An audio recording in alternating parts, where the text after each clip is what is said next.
Radio J. Le Forum Radio J, Frédéric Aziza. Radio J.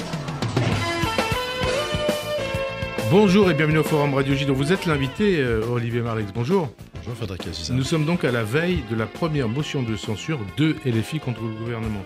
Une motion de censure qui n'a aucune chance de passer dans la mesure où le groupe Les Républicains que vous présidez à l'Assemblée a déjà annoncé qu'il ne la votera pas.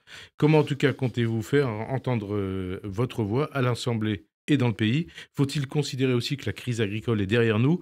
Qu'attendez-vous aussi de la seconde vague du remaniement attendue pour demain ou mardi? Et puis il y a la guerre d'Israël contre le Hamas. Quid de ses conséquences en France?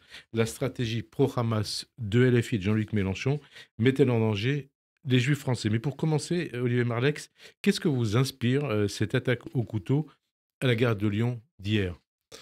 Malheureusement, c'est un énième épisode du même type. Du même type, c'est-à-dire? Parce ce qu'on nous dit, c'est que c'était pas terroriste. D'attaque de type terroriste. Vous dites attaque de type terroriste. Soit dingue ou pas, c'est une circonstance supplémentaire. Mais j'ai vu les propos qu'on lui prête, si c'est bien lui sur Twitter.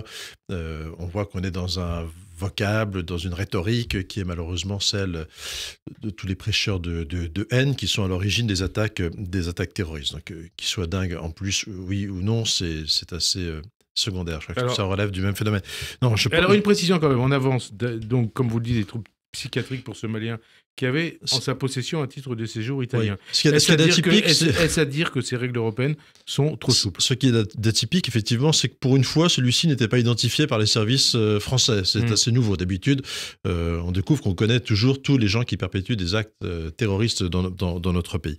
Non, je crois que ça pointe une vraie difficulté aujourd'hui sur la question de la libre circulation au sein de l'Union européenne, au sein de l'espace Schengen. Et moi, je pense que la libre circulation au sein de l'Union européenne, ça doit être un privilège des Européens, des citoyens de l'Union européenne. L'Europe aux Européens, vous dites? Schengen aux Schengeniens, si vous voulez. Schengen aux Schengeniens. Comment dire ça. Mais en tout cas, c'est un privilège qui doit être attaché à la notion de citoyen de l'Union européenne. Cette libre circulation, elle est faite pour ça. Elle n'est pas faite pour que les touristes qui obtiennent un visa d'entrée dans un pays puissent circuler dans toute l'Union européenne. Et je pense que pour les premiers titres de séjour, il faut revenir. Il ne doit pas y avoir de liberté de circulation. Ce privilège d'ailleurs de libre circulation, je pense qu'il faudrait, c'est un autre domaine, mais ça doit être un des débats de la campagne des européennes sur les travailleurs détachés. C'est le même sujet. On va en reparler. D'abord, dans 5 mois, les Jeux Olympiques. Est-ce qu'il faut craindre pour la sécurité des JO? Est-ce que vous craignez quelque chose? Visiblement, aujourd'hui, il y a des failles possibles. Voilà. Donc, oui, on n'est pas d'une grande sérénité. Voilà. Et vous avez des gens aujourd'hui dans notre pays qui sont identifiés pour radicalisation, pour apologie du terrorisme et qui ne sont pas suivis. Alors on en vient à la crise agricole. De quoi est-elle le nom, cette crise agricole, cette colère des agriculteurs? Il y a une colère. Je pense que les agriculteurs paient malheureusement le fait qu'ils sont devenus très minoritaires dans moins notre pays. de la population française. Ouais. Et donc leur difficulté d'exercer leur profession n'est plus comprise par nos concitoyens qui se laissent bourrer le mou par les écologistes. Voilà, et qu'on est en train de détruire notre agriculture comme on a détruit le nucléaire. Je crois que ça devrait d'ailleurs un peu éveiller nos compatriotes parce que ils ont vu ce qu'il en est advenu d'avoir écouté les écologistes sur le nucléaire. On a tout laissé tomber, on l'a détruit. Ils l'ont payé, les Français l'ont payé sur leur facture d'électricité. On est en train de faire la même chose avec notre agriculture. On est le pays le plus contraignant, le plus dur, le plus décroissant avec notre agriculture. Selon un sondage CSA Europe 1, CNews, JDD, 37% des Français estiment que les agriculteurs ont gagné le bras de fer face au gouvernement, 34% qu'ils ont perdu. Vous pensez qu'ils ont gagné ou qu'ils ont perdu? Je pense qu'ils ont, ils ont gagné une première manche puisque le gouvernement a accepté de mettre sur pause un certain nombre de sujets. Mais moi, ce que j'observe, c'est que toutes les réponses... Il y a eu un accord, on précise les choses, un accord entre, en tout cas au moins les deux principaux syndicats, la FNSEA. Je ne sais pas si c'est un accord. La FNSEA a annoncé qu'il fallait que le mouvement change de forme. Ouais. Très clairement, aujourd'hui, toutes les mesures qui ont été annoncées par le gouvernement, elles ont un point commun, ce sont juste des mesures de temporisation. C'est juste des mesures de temporisation. Vous n'avez pas de réforme, de réponse, j'ai envie de dire, structurelle. Vous auriez fait quoi à la place du gouvernement si vous étiez au pouvoir? on n'aurait jamais laissé... C'est une crise agricole qui remonte. Mais on n'aurait très loin. jamais laissé... Non, oui, sur certains aspects structurels, bien sûr, mais quand je vois la question de l'élevage, par exemple, la question de l'élevage, quand la droite était au pouvoir, il y avait eu le bilan de santé de la PAC, et on avait réorienté, dans mon département, qui est un département céréalier, ça n'avait pas été très populaire d'ailleurs, on avait réorienté des aides pour sauver l'élevage en France, notamment dans nos zones de montagne. Donc on n'aurait jamais laissé la situation arriver dans cette situation-là. Mais est-ce que vous êtes satisfait de l'accord qui a été conclu entre la FNSEA, les jeunes agriculteurs? C'est pas une fois encore. Il n'y a pas eu d'accord. À mon sens, il n'y a pas eu d'accord. Est-ce que vous dites Attal a bien joué? À mon sens, il n'y a pas eu d'accord. Aujourd'hui, il n'y a pas eu d'accord. Je ne vais pas le passer à un accord, puisque aujourd'hui, la seule chose qu'a dit la FNSEA, c'est le mouvement va se poursuivre sous une autre forme. En tout cas, il y a eu la levée des barrages. Donc, pardon, il y a eu la levée des barrages. Ça montre la responsabilité, je crois, des agriculteurs, quelle que soit l'organisation syndicale à laquelle ils appartiennent ou pas d'ailleurs. C'est des mesures temporaires. Ce qu'il faut maintenant, c'est des réponses un peu plus structurelles, et c'est ça qui va se jouer dans le mois qui vient. Ça tombe bien, il y a un rendez-vous important qui est le 24 février, qui est le salon de l'agriculture. Voilà. Mais c'est sûr qu'il faut apporter à notre agriculture des réponses un peu plus structurelles. Sur la question, par exemple, des produits phytosanitaires, qui a été un sujet très dur. Phytosanitaire. A priori, avec un accord dessus. C'est quoi? L'accord, c'est de mettre en pause. Ouais. C'est ça. Mais moi, la question que je pose, c'est quel sera l'avenir? Au sein de l'Union européenne, je crois qu'on autorise 410 molécules de produits phytosanitaires. C'est quoi? C'est des produits de santé de la plante. C'est des médicaments pour nos plantes. On autorise 410 molécules. En France, on n'est qu'à 290, c'est-à-dire qu'on veut laver plus blanc que blanc. Et donc, c'est ce qui est aussi bien Emmanuel Macron, Gabriel Attal, Marc Fesneau disent, il y a une surtransposition. C'est une surtransposition du fait de la France, du fait de ce gouvernement singulièrement, depuis 7 ans. Donc voilà, pour l'instant, ils ont obtenu, le gouvernement a 10 pouces en quelque sorte. Maintenant, il va falloir qu'ils fassent preuve d'une vraie remise à plat et qu'il cesse avec la politique décroissante qu'est la sienne en matière agricole. La politique décroissante, en tout cas, la colère gagne du terrain partout en Europe, ou a gagné du terrain partout en Europe. En clair, ça n'a pas l'air d'être une spécificité française. Allemagne, Roumanie, Pologne et d'autres pays, les manifestations se multiplient depuis plusieurs semaines. Est-ce que ces crises dans ces pays européens ont des causes communes? C'est l'Europe. Oui, bien sûr. Il y a un volet national et un volet européen. Depuis une dizaine d'années maintenant, on a ce qu'on appelle le verdissement de la PAC. C'est-à-dire que la PAC n'est plus une politique de soutien à l'agriculture, mais est devenue une politique avec de l'éco-conditionnalité. C'est-à-dire que c'est devenu une politique environnementale au moins autant que de soutien à l'agriculture. Est-ce que ça veut dire qu'il faut opposer écologie, agriculture? Non, mais quand on soutient l'agriculture, on soutient l'agriculture. Et on n'envisage pas, comme ça a été fait avec le Green Deal, de retirer 10% des terres agricoles sur la surface agricole utile de notre pays. C'est la question de la jachère, notamment. Oui, mais il n'y a pas que ça. En fait, on en rajoute, on en invente en permanence. Voilà. Là, le projet qui a été mis sur la table par la Commission européenne, c'était moins 10% de terres agricoles. Les céréales, c'est la paix dans le monde. Or, les céréales, on n'en produit pas n'importe où. On n'en produit pas au pôle Nord, on n'en produit pas au Sahara.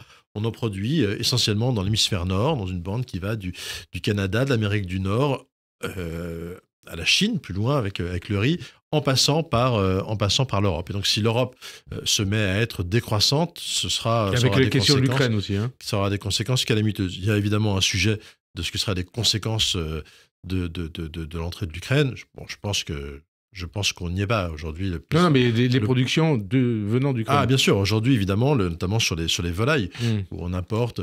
Voilà. Et ce qui fait toucher du doigt une autre dimension extrêmement critique, évidemment, de ce que fait l'Union européenne aujourd'hui, c'est qu'on interdit à nos producteurs des conditions de production et en revanche, on autorise l'importation de ces mêmes produits différemment. Tout ça n'est évidemment plus tenable, n'est pas supportable. Donc, il faut mettre beaucoup plus de réciprocité, il faut être beaucoup plus attentif. Et on a déposé avec mon groupe une proposition de loi à l'Assemblée pour charger l'ANSES. L'ANSES qui est en charge de la sécurité sanitaire et alimentaire dans notre pays.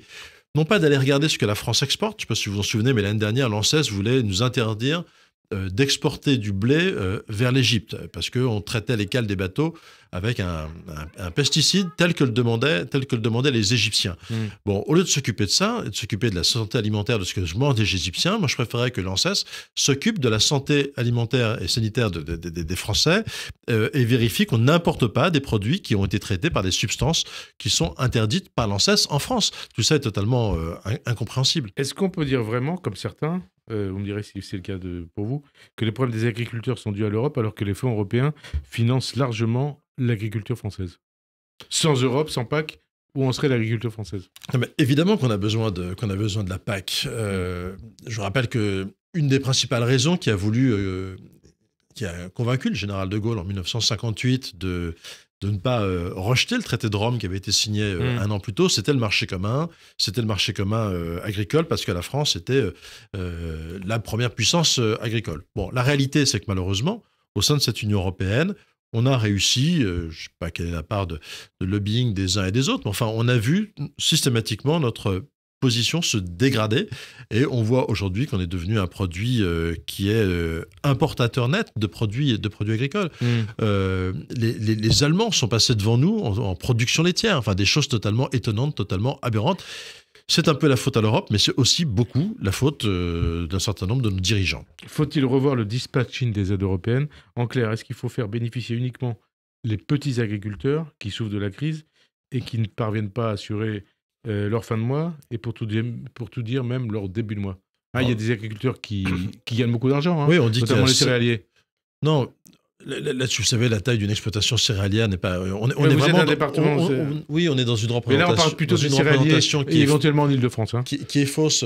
Les céréaliers sont immédiatement représentés comme des gros céréaliers, etc. Enfin, voilà, méfions-nous des représentations toutes faites. La réalité, c'est quoi aujourd'hui? C'est la rentabilité d'une exploitation. Quand vous avez une exploitation céréalière de 70 hectares, eh ben, que le cours du blé, il est à 216 euros la tonne, et ben, malheureusement, votre exploitation, quelle que soit sa taille, elle est pas rentable. Voilà.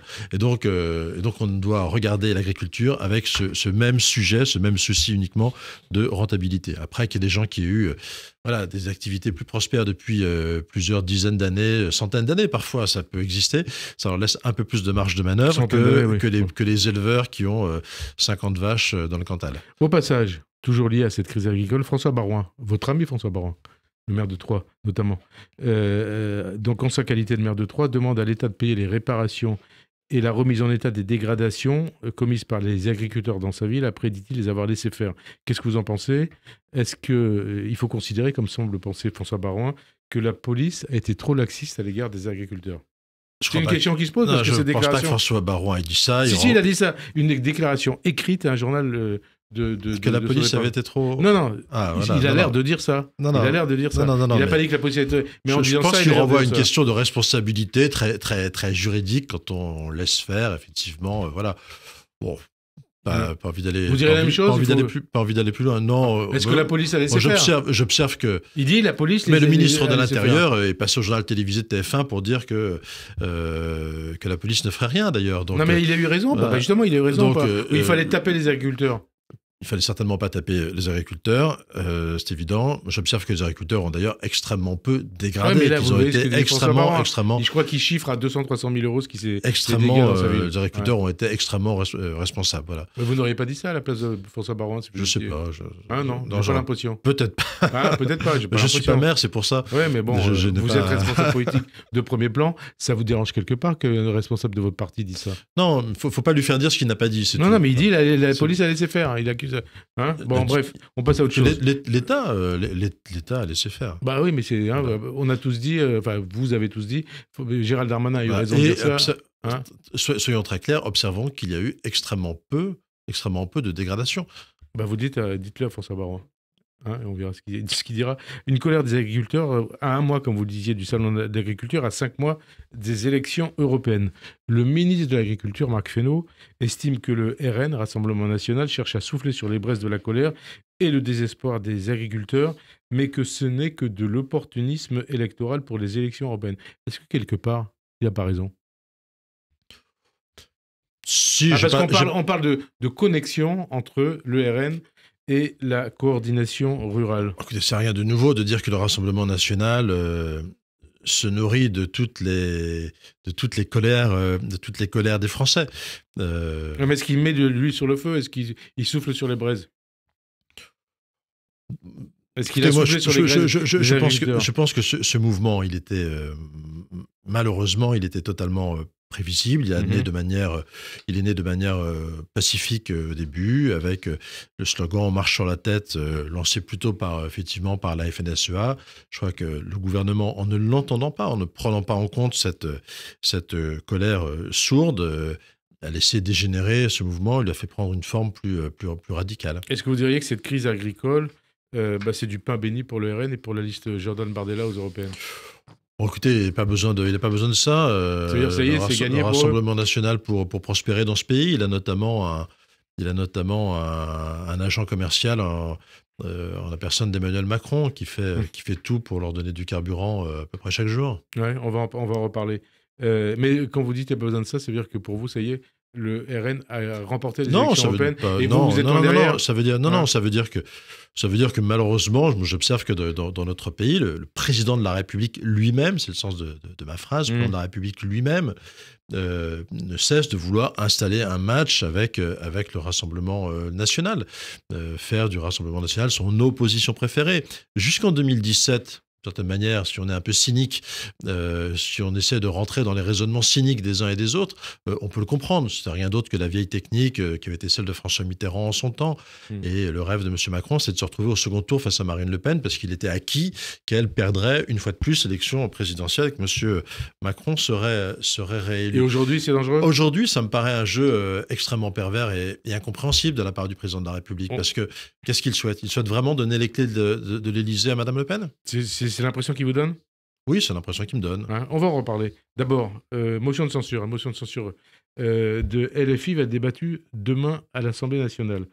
Pourquoi ne la votez-vous pas? Écoutez, on a dit dès l'installation de ce gouvernement qu'on ne voterait ni confiance ni censure a priori. Pas la confiance, c'est clair. C'est pour ça qu'il n'y a pas eu de vote de confiance demandé par. On est dans l'opposition. On n'avait aucune vocation à voter la confiance, mais voter la censure avant que le gouvernement ait démarré à froid ne paraîtrait pas non plus très, très sérieux. Comment vous avez trouvé d'ailleurs, vous dites que ça ne vous aurait pas paru très sérieux.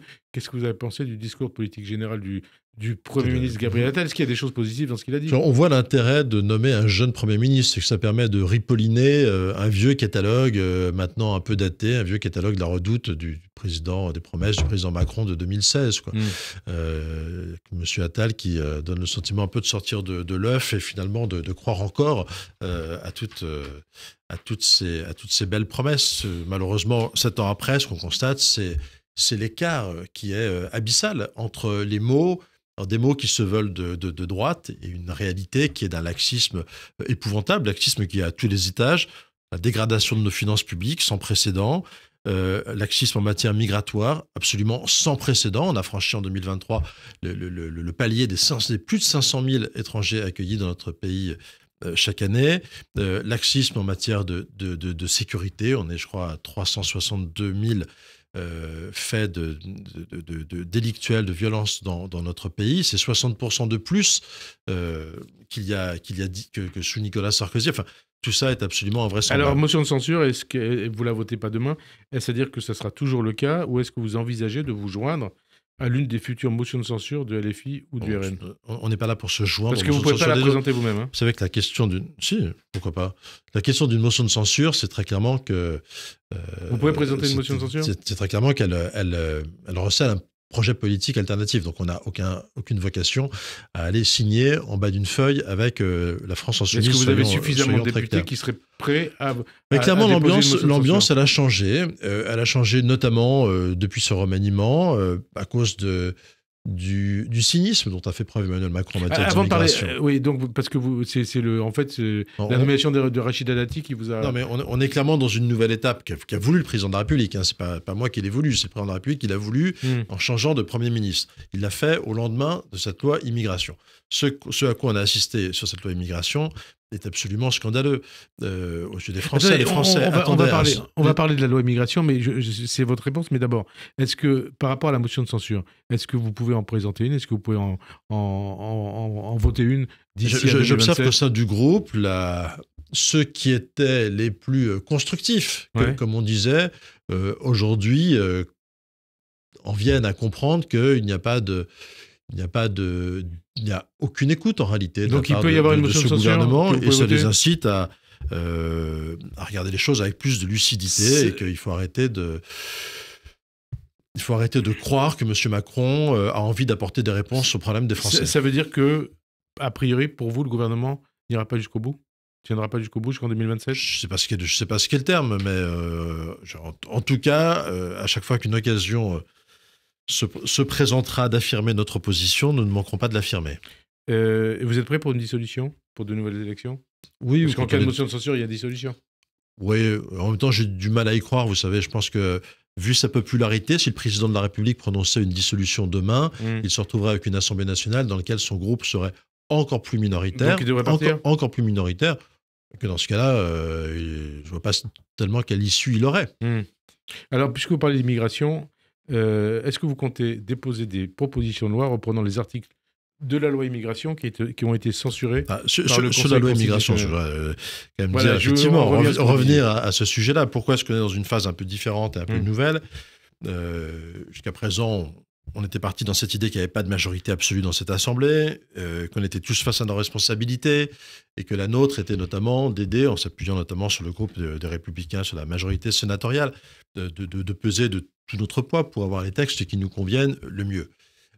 Mais là, c'est le Conseil constitutionnel qui a dit... Ce texte sur l'immigration, il a quand même donné la preuve d'un cynisme absolu de la part du président de la République, qui laisse ce texte passer en CMP. C'est la première ministre, Mme Borne, vient elle-même faire rédiger quasiment les conclusions de la CMP, qui décide de soumettre ce texte issu de la CMP au vote de l'Assemblée nationale. Dès le départ, beaucoup ont dit il y a des cavaliers, ça passera pas. Qui tord un peu le bras de sa majorité pour que ce texte soit voté.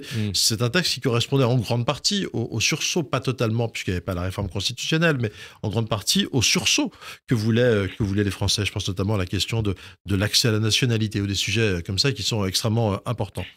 Et le président de la République dit oui, il est très bien ce texte, et en même temps le défaire au Conseil constitutionnel en espérant qu'il soit censuré.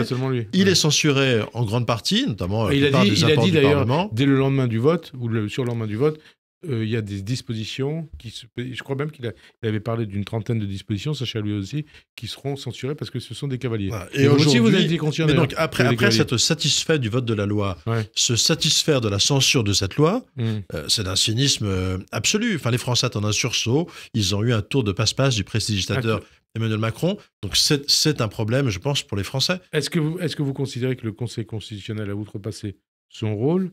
Et est-ce que vous dénoncez comme Éric Ciotti un hold-up démocratique du Conseil constitutionnel? Oui, il y a eu en 2008 une révision de la Constitution pour dire très clairement que le Conseil constitutionnel devait laisser le Parlement amender les textes qui lui étaient présentés. C'est l'article 45 qui a été rédigé. On a au niveau juridique, tous les travaux préparatoires de cette révision constitutionnelle de 45 montrent. On a un amendement déposé par M. Warsmann à l'époque, président de la Commission des lois, qui dit qu'il faut rendre au Parlement la possibilité d'amender de manière plus large en acceptant des textes qui ont des amendements qui ont un lien même indirect avec le texte. Le Conseil constitutionnel, en l'occurrence, est allé appliquer le contraire de ce qui est la lettre de la Constitution et le contraire de ce qui est l'intention du constituant en transformant lien indirect avec le texte en lien indirect avec les articles du texte. Hold-up démocratique de la part du Conseil. Donc, j'aime pas les expressions valises, mais le Conseil constitutionnel, en l'occurrence, n'a pas appliqué la Constitution, a même appliqué le contraire de la Constitution. Ça veut dire qu'il est plus conforme au Conseil constitutionnel tel qu'il avait été créé le 4 octobre 58 par le général de Gaulle? En tout cas, moi, je trouve ça assez grave. Le Conseil constitutionnel, il est là pour protéger la démocratie, il n'est pas là pour empêcher la démocratie. Il empêche la démocratie, le Conseil constitutionnel? Écoutez, quand l'Assemblée nationale et le Sénat votent à une extrêmement large majorité, nous expliquer qu'on n'avait pas le droit de voter ce texte, qu'on n'avait pas le droit de voter ces amendements, parce qu'ils ont été introduits par la commission des lois du Sénat et qu'ils n'ont pas été vérifiés avant par le Conseil d'État, mais enfin, pour qui se prennent-ils ? Pour qui se prennent-ils? Piétiner ainsi la volonté du peuple souverain? Oui, ça crée un problème dans ce pays. Ça crée un problème dans ce pays. Donc, est-ce que vous déposerez des propositions de loi pour reprenant les articles de la loi immigration? J'observe que le groupe centriste du Sénat l'a déjà fait en grande partie. Le groupe LR du Sénat, d'où cette rédaction était partie, s'apprête à le faire. Donc oui, on remettra évidemment ces sujets sur la table. Malheureusement, l'actualité, chaque jour, nous rappelle la nécessité de reprendre le taureau par les cornes et d'avoir ce sursaut en matière d'immigration qui n'est toujours pas au rendez-vous avec M. Macron. Alors, on attend pour demain, ou pour mardi, au plus tard, l'annonce de la liste des ministres délégués et secrétaires d'État qui va compléter et finaliser le premier gouvernement Attal. Est-ce que vous redoutez l'arrivée au sein du gouvernement de nouveaux élus LR? Écoutez, tout ça ne rimerait à rien. Qu'est-ce qui rimerait à rien? De la part du président de la République, de vouloir faire des débauchages me paraîtrait une fois encore relever du pire cynisme. Moi, je veux bien qu'en 2017... D'ailleurs, c'est un peu ce qu'avait fait Nicolas Sarkozy quand il est arrivé. Je veux bien... Non, ce qu'avait fait Nicolas Sarkozy en son temps, c'était l'ouverture à des gens dont il s'était assuré avant, notamment dans la campagne présidentielle, qu'il partageait une envie de casser un certain nombre de tabous et de mener une politique en commun. Donc, pire cynisme. Là, ça n'a absolument rien à voir. Qu'en 2017, des gens aient cru... avec un peu de naïveté sans doute, ou un peu de crédulité. Donc des gens... on précise pas nos auditeurs. Bruno Le Maire, Gérald Darmanin... c'est pas d'eux. La naïveté et la crédulité, elle n'est pas chez eux. Elle est dans les électeurs qui ont cru à ce discours sur le dépassement du clivage droite-gauche. Ce que j'observe, c'est qu'aucun des noms que vous avez cités n'a justifié son entrée au gouvernement à l'époque par le fait qu'il y a un pacte politique, qu'il se retrouvait dans le projet politique de monsieur. Et là, Rachida Dati, c'est une provocation? J'ai pas bien compris quel était le sens du projet politique qu'elle, monsieur Macron donnait à son entrée au gouvernement. À qui? À l'entrée de Rachida Dati? Oui, si ce n'est de vouloir finalement casser, discréditer, détruire peut-être une des rares alternatives politiques autres que Madame Le Pen. Et alors, il a réussi? Non, mais en tout cas, c'est ce qu'il essaye de faire à travers ces débauchages. Mais ça vous fait mal? Et je trouve ça absolument cynique. Oui, mais regardons les choses en face. À chaque fois que des gens se prêtent à ça, ça dégoûte un peu plus les Français de la vie politique. Ça vous dégoûte de quoi? Moi, ça me dégoûte de voir un président de la République qui finalement cherche à casser une des seules alternatives démocratiques autre que le Rassemblement national. On a vraiment le sentiment que le président de la République veut qu'il n'y ait pas d'autre alternative que le Rassemblement national et veut pousser le pays dans les bras du Rassemblement national. Oui, pardon, mais effectivement, ça me dérange. Et moi, est-ce qu'il est en train de réussir son pari? Pardon, et cette espèce d'organisation... Écoute, on fera tout jusqu'en 2027, jusqu'au bout pour que ce ne soit pas le cas. Mais ce schéma dans lequel le président de la République veut nous enfermer, avec d'un côté le cercle de la raison, enfin le prétendu cercle de la raison, et de l'autre côté un bloc populiste des gens en colère, ou cherchant à prospérer sur les colères. Moi, tout ça me déplaît profondément, parce que ce dont ce pays a besoin, c'est de retrouver son unité nationale, et finalement, ni l'un ni l'autre, ni M. Macron, ni Mme Le Pen, ne semblent avoir ce projet de l'unité nationale. On est peut-être les derniers, ça paraît peut-être naïf, mais pour le coup, je pense que c'est un devoir impératif pour tous les gens qui aiment la France, de refuser cet affrontement, ce face-à-face, cette réduction du débat politique, et de vouloir reconstruire l'unité nationale. Donc si demain, un ou plusieurs ministres étaient nommés provenant de LR, ce serait une provocation? Ce sera un signe de plus du cynisme, et j'ai envie de dire de la volonté de détruire du président Macron. Un chef de l'État, il n'est pas là pour détruire les alternatives politiques, il est là plutôt pour construire pour le pays, en théorie. Et d'ailleurs, vous dites ce sera, ça veut dire que pour vous, c'est avéré, il y en aura? Non, ce serait, pardon, je parle très mal français. Alors, et d'ailleurs, donc, ça veut dire que cette nomination de Rachida Dati à la culture, ça marque cette nouvelle étape dans les relations entre les Républicains et la majorité. C'est ça qui a changé la donne.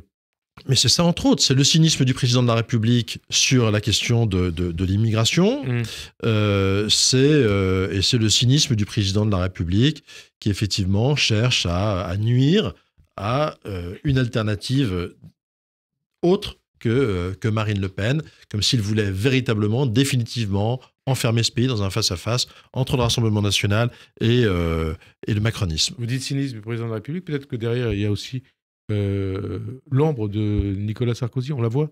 Vous avez été son conseiller à l'Élysée. Je crois que le projet de Nicolas Sarkozy... On a vu beaucoup ont vu l'ombre de Nicolas Sarkozy planer sur le remaniement. Je peux comprendre que Nicolas Sarkozy avait plaidé pour des premiers ministres de droite, avait plaidé pour une politique de droite. Pour une alliance. Tout ça n'est clairement pas au rendez-vous. D'abord parce que Emmanuel Macron n'en voulait pas, ne voulait pas d'un premier ministre de droite, ne veut pas d'une politique de droite. Emmanuel Macron se contente de quelques paillettes. Et je ne pense pas qu'au fond de lui, Nicolas Sarkozy se satisfasse de tout ça. Et se reconnaisse dans la politique qui est menée, que ce soit pour nos finances publiques, lui qui a tant fait pour le redressement de nos finances publiques, ou que ce soit dans cette politique migratoire laxiste, dans cette politique d'insécurité qui sont menées par M. Darmanin. Au passage, d'ailleurs, puisqu'on parle de remaniement, ça fait 3 semaines donc que Amélie Oudéa-Castéra a été nommée ministre de l'Éducation nationale, des Sports, des Jeux Olympiques et des Jeux Paralympiques, il faut tout préciser. Et elle a accusé cette semaine ses détracteurs de faire d'elle le symbole d'une caste à abattre. Est-ce que vous avez le même sentiment qu'elle ? Tout le moins qu'on puisse dire, c'est qu'elle s'est mise toute seule dans une drôle de situation. Une seringue. Pour un ministre de l'Éducation nationale arriver à rouvrir en l'espace de 8 jours une guerre scolaire entre le public et le privé, je trouve ça effectivement assez navrant, assez pathétique. On aimerait qu'elle parle un peu moins d'elle et qu'elle s'intéresse un peu plus à notre école qui est tant en souffrance. Je vous rappelle quand même que après 7 ans de macronisme, la France a atteint son plus mauvais classement PISA depuis que ce classement existe. Voilà, on est 23e sur l'état de l'éducation. On est 23e en sciences et en maths, on est 25e en français. On n'a jamais eu des résultats aussi mauvais. C'est de ça dont devrait s'occuper Madame Oudéa-Castéra. Alors après la polémique autour de la scolarisation de ses enfants et donc au collège Stanislas et de son salaire important, 500 000 € par an, à la tête de la fédération. Elle nous a, pour prendre sa défense, elle nous a expliqué que c'était un sacrifice, puisqu'elle gagnait beaucoup plus 1,4 million chez Carrefour. Chez Carrefour, je dis ça évidemment en relativisant le sacrifice. Donc, elle ira expliquer aux enseignants qu'ils sont trop bien payés. Ce que ça représente, 1,4 million ou 500 000 €. Bon, tête de la fédération de tennis, la ministre de l'Éducation doit faire face à un dernier rebondissement en date. La démission du directeur de l'Académie de Paris, désavouée par la ministre à propos de la réforme des classes préparatoires dans la capitale. Est-ce que vous croyez qu'elle va pouvoir rester à son poste ou est-ce que vous lui conseillez peut-être quelque part de tirer sa révérence, de partir ? Est-ce que vous pensez que c'est la solution qu'elle parte ? J'aime pas tirer sur les ambulances. Si je mais si l'ambulance, ça veut dire qu'elle faire sur ce gouvernement, il y aurait beaucoup d'autres ministres sur lesquels on pourrait rester. C'est pas à moi pour ça appartient. Elle appartient au président de la République. Mais sa position, elle est tenable ou pas ? Quand vous la voyez, vous êtes à l'Assemblée, vous la voyez sur les bancs du gouvernement, vous l'entendez répondre aux questions des députés. Il y a tellement de ministres qui sont dans une situation intenable aujourd'hui. Vous avez eu un garde des Sceaux qui a été renvoyé en correctionnel, qui a eu face à lui les procureurs, les plus grands procureurs du pays. Vous avez qui ont requis contre lui. Vous avez un ministre de l'Intérieur qui a le bilan le plus désastreux de la Ve République en termes d'immigration, en termes d'insécurité. Mais là, on parle de la s'il fallait demander la tête de tous les ministres qui échouent, on n'aurait pas... voilà, je pense qu'il y a autre chose à faire. Il y a autre chose à faire, et peut-être qu'il faut regarder aussi l'actualité politique, quelque part politicienne, qui vous concerne. Xavier Bertrand, président de la région de France, qui était candidat aux primaires de LR la dernière fois, déclare dans Ouest France, c'était hier, qu'il avait bien l'intention d'être candidat à la présidentielle. Je suis sûr que vous dites « Ok, vas-y, je suis derrière toi ». D'abord, je crois que c'est pas totalement un scoop que Xavier Bertrand ait des ambitions présidentielles. Il a déjà eu l'occasion de l'exprimer plusieurs fois. Moi, je pense qu'il faut surtout qu'on tire des leçons quand même des échecs successifs, de plus en plus brutaux que nous avons subis lors des dernières élections présidentielles. Je pense à 2017 et puis encore 2022. Je pense qu'il serait temps de faire preuve d'un peu d'esprit collectif. Vous dites ça à Xavier Bertrand ? Il fait pas Je le dis à tout le monde. collectif. Je le dis à tout le monde. Je pense qu'il n'y a pas d'avenir dans les ambitions individuelles. Et je pense qu'il faut du collectif. La droite ne se relèvera pas, ne se reconstruira pas, n'offrira pas de projets motivants pour les Français tant qu'elle donnera le sentiment de se regarder le nombril par des jeux d'ego. Moi, ça m'insupporte. Ça fait 10 ans que ça m'insupporte. Et donc, je le dis très clairement. Et est-ce que vous dites à Xavier Bertrand qu'il arrête de regarder son nombril ? Non, mais je le dis à tous ceux qui pensent que l'avenir politique de la France passe à travers exclusivement leur personne. Entre lui, Xavier Bertrand et Laurent Wauquiez, vous choisissez qui ? Vous avez une proximité avec Laurent Wauquiez. J'ai soutenu Éric Ciotti dans son élection à la présidence du parti, qui affichait clairement la couleur, qui disait si je suis candidat, si je suis élu président du parti, le candidat de notre famille politique, ce sera Laurent Wauquiez. Et vous dites aujourd'hui, il nous appartiendra de se rassembler derrière lui. Et là, vous dites ça aussi. C'est ce que la droite a fait à chaque fois qu'elle a gagné. Vous dites qu'il faut se rassembler derrière Laurent Wauquiez sans primaire. Oui, je pense que le temps des primaires, il est révolu. Ça fait un point d'ailleurs d'accord avec Xavier Bertrand qui refuse les primaires. Il faut qu'on ait un candidat, qu'on se rassemble derrière lui quand il donnera le go qu'il aura. Et pour vous, c'est Wauquiez. Et pour moi, c'est Wauquiez, oui. Ça n'a rien à scoop. Ça n'a rien à scoop. Et donc vous dites à Xavier Bertrand, il faut qu'il pense à autre chose. Je pense que chacun est nécessaire dans notre famille politique. Et je pense que ce qui est le plus nécessaire, c'est le collectif. On passe à un autre. Et je préférerais qu'on additionne les qualités de talent de chacun. Xavier a énormément de qualités, c'est évident. Mais pas pour être président de la République. Mais il y a un moment, il faut y aller ensemble. Alors, on passe à un autre sujet, beaucoup plus grave. Ce 4 février marque le 121e jour du pogrom du Hamas du 7 octobre en Israël. Est-ce que vous considérez comme légitime la réponse d'Israël et sa volonté d'éradiquer le Hamas ? Et puis 121 jours après le 7 octobre, les massacres, les viols, les otages du Hamas sont oubliés, voire justifiés. Les rôles sont inversés. Israël est devenu l'agresseur, le Hamas l'agressé. Qu'est-ce que ça vous inspire ? Et qu'est-ce que ça dit quelque part de l'état du monde ? D'abord, évidemment, moi, je n'oublie pas la violence absolue de cette attaque terroriste, les 1200 et quelques victimes de cet effroyable attentat.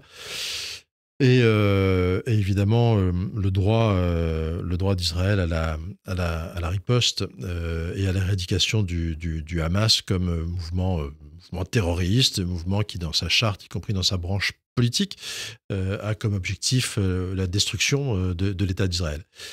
Voilà. Après, je ne vous cacherai pas que j'éprouve aussi un malaise aujourd'hui quand on voit le nombre de victimes civiles. À Gaza, oui.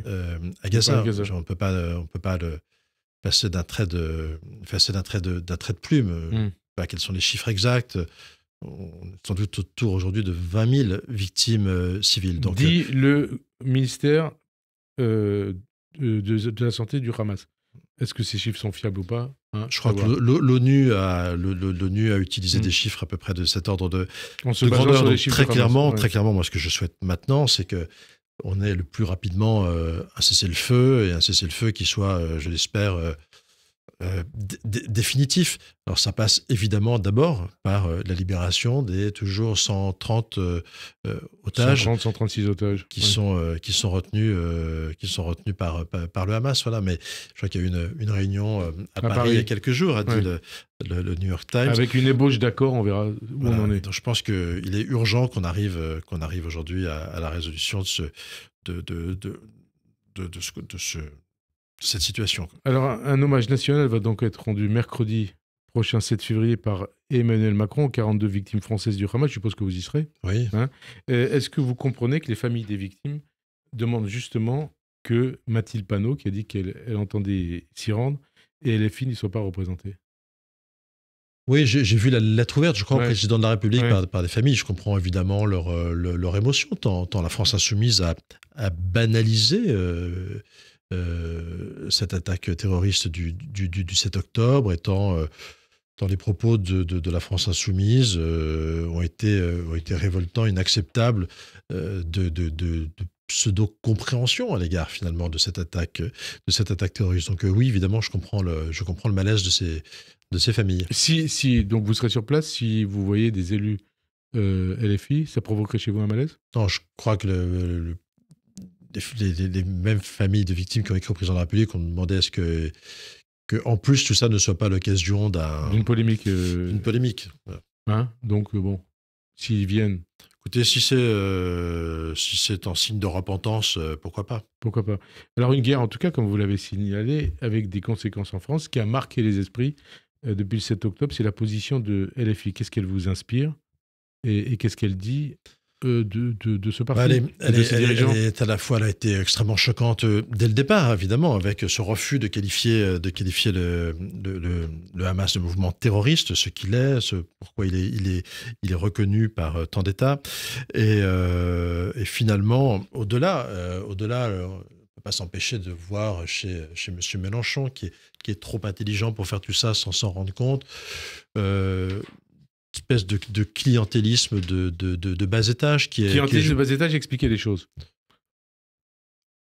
Donner, nourrir un sentiment anti-Israël, dont on sait qu'il est puissant aujourd'hui dans nos quartiers. Ça veut dire quoi dans nos quartiers? Ça veut dire, on va préciser les choses, soyez clairs.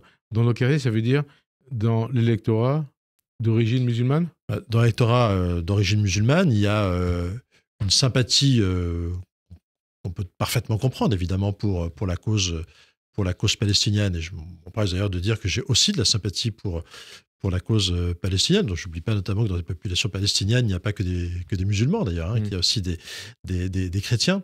Mais il y a un amalgame qui se fait, on le voit très bien, avec des mouvements qui profitent de cette sympathie pour la cause palestinienne pour véhiculer dans nos banlieues et ranimer un antisémitisme, un anti-judaïsme qui est évidemment inacceptable, qui n'a pas sa place en France. Vous pensez par exemple aux frères musulmans, des mouvements islamistes Oui, c'est toujours un peu les mêmes, évidemment. Et voir finalement M. Mélenchon, la France Insoumise, faire cause commune avec ces gens-là est à proprement parler insupportable. Calcul électoral pour vous? Oui, c'est un calcul purement électoraliste. Et donc c'est aussi ce qui rend tout ça encore plus abject. Et alors Mélenchon, qui multiplie depuis des années des tweets, des déclarations au relent, on va dire, nauséabond, pour être diplomatique, pour faire preuve de diplomatie, sur le CRIF, sur des personnalités d'origine juive, comme Yael Braun-Pivet, comme Elisabeth Borne, et même comme Pierre Moscovici. C'était déjà en 2013, ou Ruth Elkrief. Quel regard vous portez sur le parcours de Mélenchon? Certains parlent d'un parcours à la DA, à la Doriot. Et est-ce que vous considérez que Mélenchon est un antisémite? Aujourd'hui, malheureusement, force est de constater qu'il a de plus en plus les traits de quelqu'un qui se comporte en antisémite. De qui vous parlez? De monsieur Mélenchon, bien sûr. Il est antisémite? Et je ne sais pas ce qu'il est au fond de lui, mais en tout cas, je pense que c'est même pire de se prêter, de nourrir ce sentiment dans notre pays. Je pense que tout au contraire, l'œuvre utile qu'il y a à faire auprès des jeunes musulmans dans notre pays, c'est de leur faire ressentir à quel point en réalité la haine elle est unique, et que cette haine et que tous les racismes se rejoignent, et que cette haine à l'égard des Juifs, elle a connu son point culminant évidemment avec la Shoah. En réalité, c'est cette même haine, ce même racisme dont ils sont parfois eux-mêmes victimes. Les musulmans. Et donc, c'est ça le seul message qui devrait. Moi, j'ai dans ma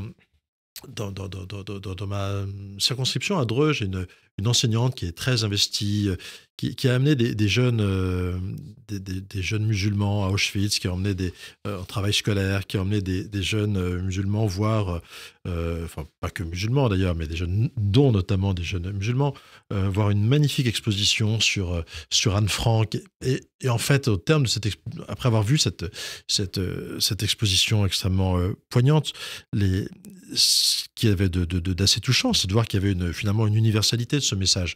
C'est quelque part le rôle de l'éducation nationale. Du racisme, et que l'antisémitisme est une forme de racisme dont ils sont eux aussi parfois victimes. Quand vous dites ça, Donc c'est le contraire de ce que fait aujourd'hui M. Mélenchon dans nos banlieues. Et alors, ça veut dire qui est le plus dangereux aujourd'hui pour la démocratie et la France ? C'est Marine Le Pen ou c'est Jean-Luc Mélenchon ? Écoutez, alors là, je ne donnerai pas de bons points et de mauvais points entre les uns et les autres. Merci en tout cas, Olivier Marleix, d'avoir répondu à notre invitation. Bonne fin d'après-midi sur Radio J et à dimanche prochain. Merci Frédéric Aziza. Merci.